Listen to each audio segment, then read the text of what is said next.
For decades, Michael Anthony and Eddie Van Halen stood side by side on stage, the pounding rhythm and thunderous bass behind one of rock's most legendary sounds. To fans, they were brothers, bound by music, fame, and the wild energy of Van Halen.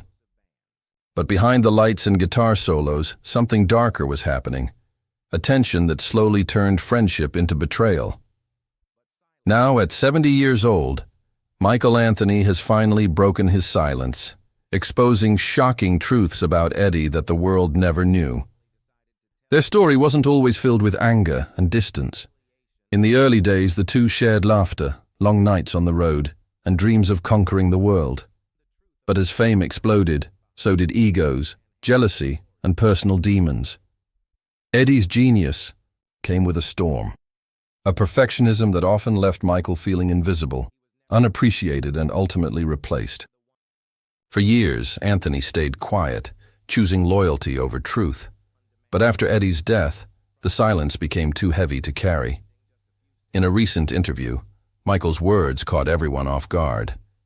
His voice trembled with emotion as he revisited moments that changed everything. Moments of betrayal, heartbreak, and unspoken pain. What he revealed about Eddie's behavior behind the scenes has shocked even longtime Van Halen fans. It wasn't just about creative differences. It was about trust, manipulation, and a friendship that fell apart under the crushing weight of fame. Now, Michael's confession has everyone questioning what really happened inside Van Halen's world, and why the truth stayed buried for so long. When Van Halen first burst onto the music scene in the late 1970s, they were unlike anything rock had ever seen. The combination of Eddie Van Halen's revolutionary guitar playing, David Lee Roth's flamboyant charisma, and Michael Anthony's thunderous bass lines created a sound that would define an entire generation. For Michael, it was a dream come true, a chance to be part of something truly special. He often spoke about the early days as being filled with excitement, creativity, and brotherhood. But beneath that surface of success, cracks were already forming. Michael was the quiet one, the stabilizing force in a band that thrived on chaos. While Eddie and David constantly clashed for control and attention, Michael simply wanted to play music. He was known for his incredible harmonies, his steady rhythm, and his unwavering humility. Yet, as Van Halen's fame exploded, he began to notice something unsettling. His role was slowly being diminished. By the early 1980s, Eddie had become obsessed with control. He wanted to shape every note, every tone, every decision that came out of Van Halen. Michael, loyal to a fault, followed along. But privately, he began to feel erased. Rumors spread that Eddie wanted to replace him with his own son, Wolfgang. And while that didn't happen until decades later, the tension between them was already simmering. Behind the scenes, Eddie's perfectionism grew increasingly volatile. Sessions would last for days without rest, and his temper would flare when things didn't sound exactly the way he imagined. Michael often found himself caught in the middle, trying to maintain peace while silently swallowing his frustration. He was a genius, Michael would later admit, but sometimes genius comes with a cost. Despite the growing strain, Michael remained loyal. When David Lee Roth left the band, Michael supported Eddie through the transition, standing beside him as Sammy Hagar entered the picture. The band's chemistry seemed to return, and for a while, the old magic came back. But behind the laughter and stadium lights, resentment still brewed. Eddie began cutting Michael out of key creative decisions, treating him more like a session player than an equal partner.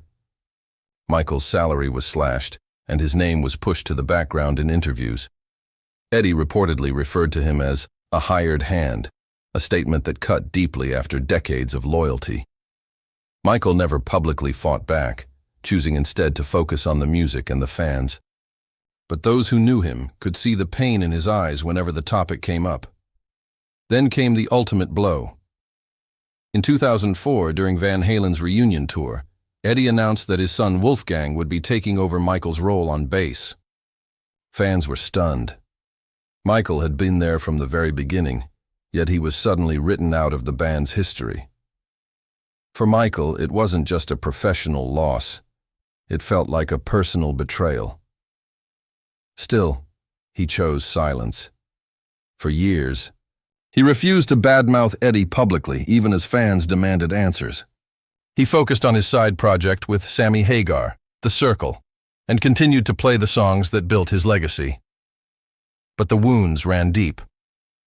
"I tried to reach out," Michael would later confess, "but sometimes things are broken beyond repair." When Eddie's health began to decline, Michael privately hoped for reconciliation. But that moment never came. Eddie passed away in 2020, and the two never truly made peace. It was a heartbreak Michael carried quietly, until now. At 70, Michael Anthony has finally opened up about what really happened, the emotional turmoil, the misunderstandings, and the unspoken truths behind his fractured relationship with Eddie. His revelation doesn't come from bitterness, but from the need to finally speak the truth, a truth that paints a complex picture of friendship, fame, and the price of silence. And what he reveals next about Eddie's final years has left even the most devoted Van Halen fans speechless. When Michael Anthony finally decided to open up, fans were not prepared for what he had to say.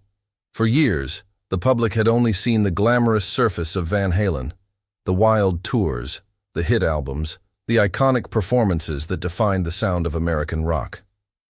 But behind that success, Michael revealed, was a painful truth about friendship, control, and a band that lost its soul long before the world ever realized it. Michael began his story with honesty, not anger. He admitted that he still loved Eddie, like a brother, but their relationship had been poisoned by years of miscommunication and mistrust. "It wasn't about money or fame," Michael said softly during a recent interview. "It was about respect. I just wanted to feel like I mattered." The turning point, according to Michael, came during the late 1990s. By that time, Eddie's life was unraveling. His struggles with addiction, personal loss, and the constant pressure to remain a musical genius had taken a toll. Michael described Eddie as haunted, someone who could no longer separate the man from the myth. "He was surrounded by people who wouldn't tell him no," Michael explained.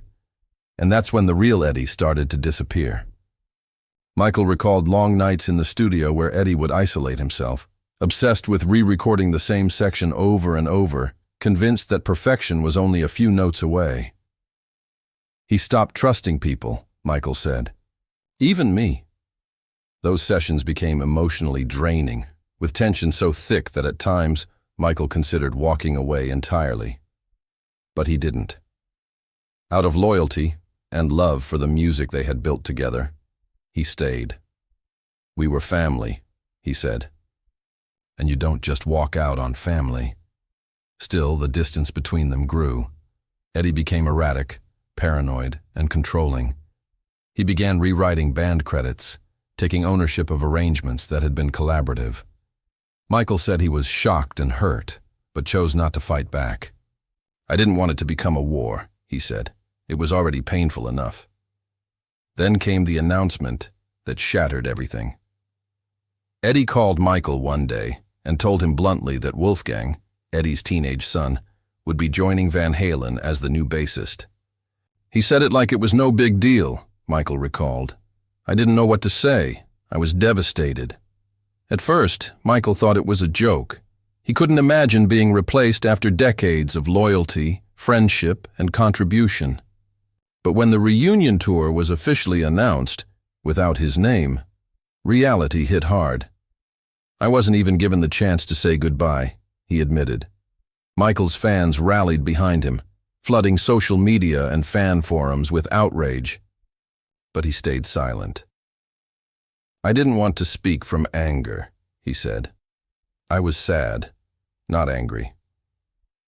For years he carried that sadness privately, refusing to tarnish Eddie's legacy, even as the truth weighed heavily on him.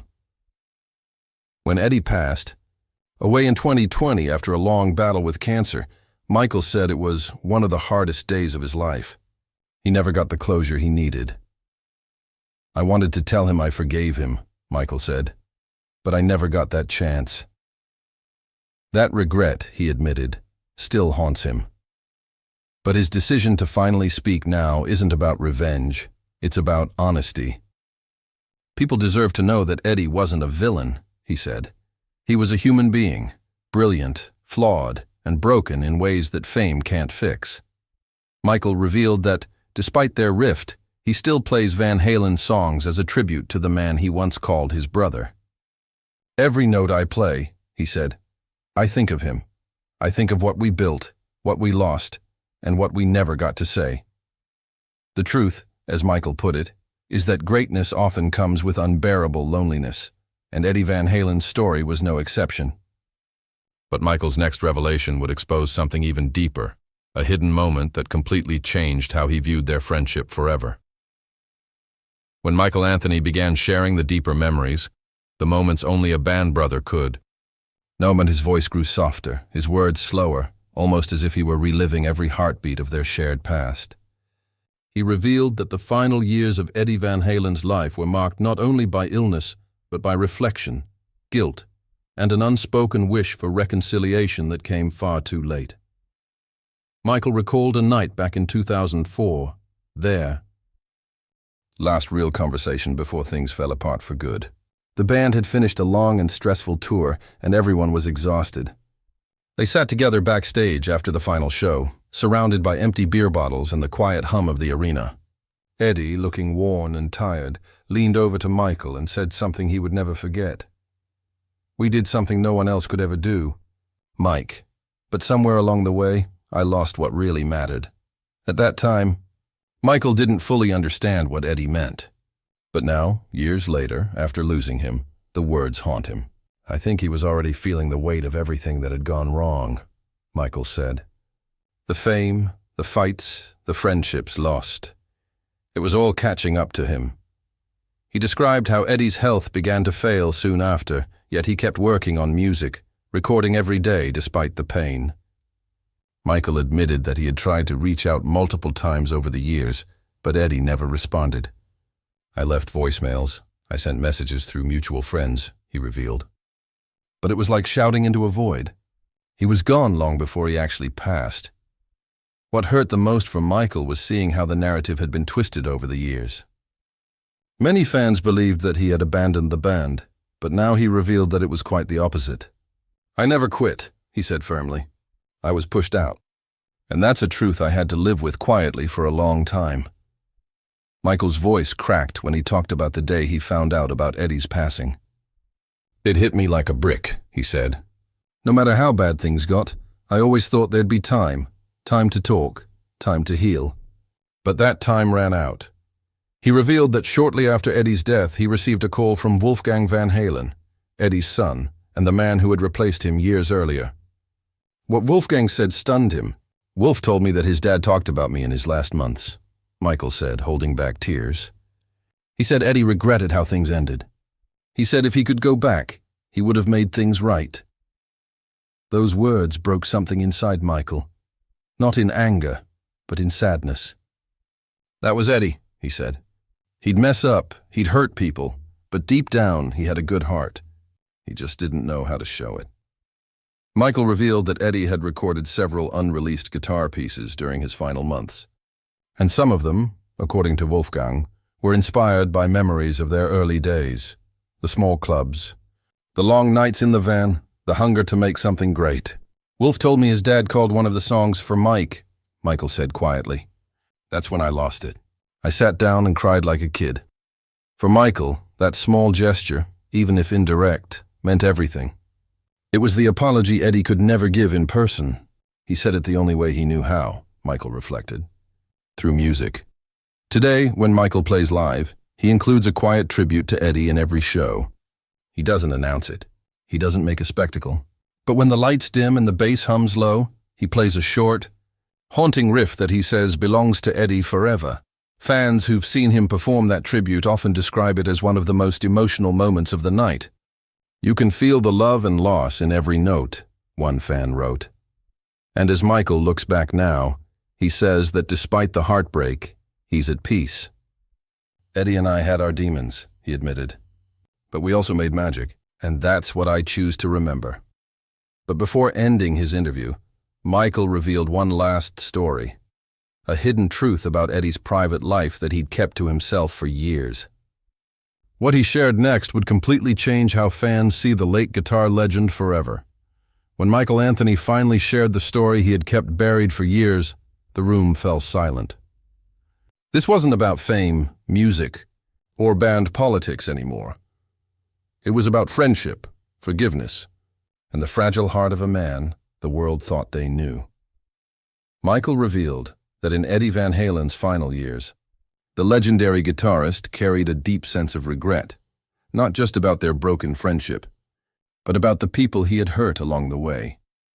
Eddie wasn't proud of how he treated people, Michael said softly. He knew he'd pushed a lot of us away. And when you're dying, those ghosts come back. According to Michael, Eddie had confided in a mutual friend during his treatment. That friend told Michael something that shook him to his core. Eddie had spoken about wanting to reconcile with everyone he had wronged, especially Michael. He told our friend, "If I see Mike again, I'll tell him he was always the real brother," Michael recalled, his eyes misting. That was Eddie's truth. Underneath all that fire, he had a heart of gold. He just didn't know how to show it. Michael described Eddie as a man torn between genius and guilt. He was constantly chasing perfection, Michael said. He wanted to make everyone proud, his family, the band, the fans. But that pressure ate him alive.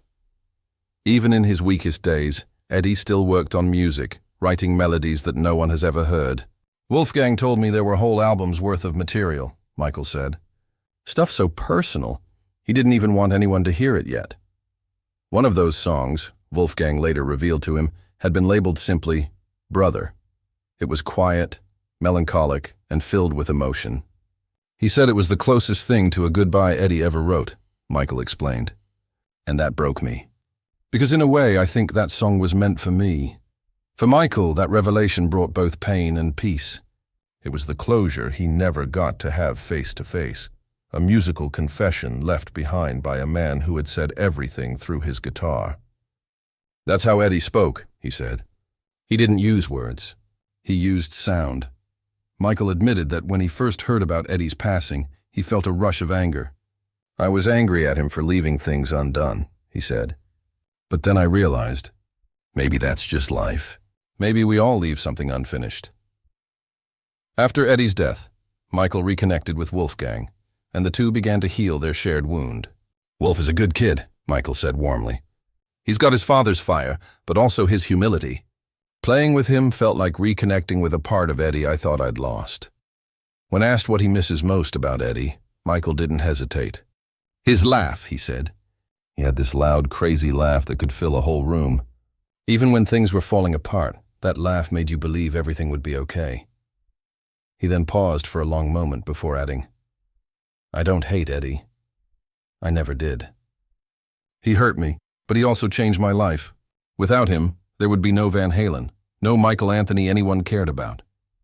And for that, I'll always be grateful." Michael revealed that he now visits Eddie's old home studio every few years, quietly, privately, just to sit and reflect. "I don't go there to mourn," he said. "I go there to listen, because sometimes when it's quiet enough, I swear I can still hear him playing." As he finished his story, Michael looked into the camera and said words that fans will never forget. Eddie wasn't perfect. None of us are, but he was real, and that's what made him great. I hope people remember him not for the fights, not for the fame, but for the heart behind the music. And with that, Michael Anthony closed a chapter that had haunted him for decades. He didn't expose Eddie out of bitterness. He revealed the truth out of love, because behind the legend of Van Halen, behind the riffs and records, was a friendship built on fire, broken by pride, and remembered with forgiveness. And in that truth, messy, human, and heartbreaking, lies the real story of Eddie Van Halen and Michael Anthony.